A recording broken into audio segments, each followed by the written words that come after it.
Tatawid na naman ang taong ng paghahanap sa mga nawawalang sabungero. Ang Justice Department, kikwestiyonin daw ang pagpayag ng korte na makapagpiyansa ang mga akusado sa pagkawala ng 6 na sabungero sa Manila Arena.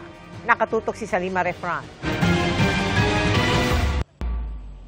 Kwe-questionin ng Justice Secretary ang pagpayag ng Manila RTC Branch 40 na makalaya ang 6 na akusado sa pagkawala ng 6 na sabungero sa Manila Arena.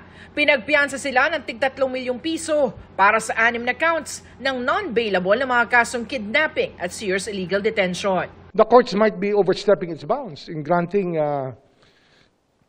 bail for a crime that is akin to mass murder.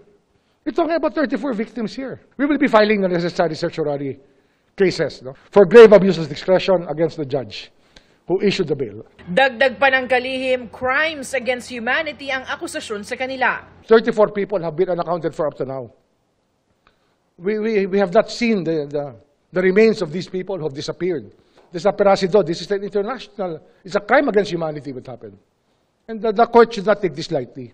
Kahit kasi para lang sa pagkawala ng 6 na sabungero sa Manila Arena ang mga kaso kung saan sila nakapagpiyansa, iniimbestigahan na ang koneksyon ng mga akusado sa pagkawala rin ng iba pang sabungero.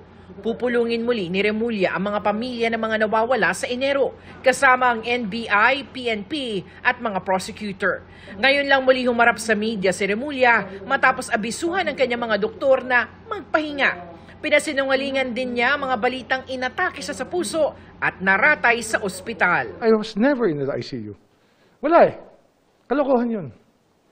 That's the political propaganda of some desperate people.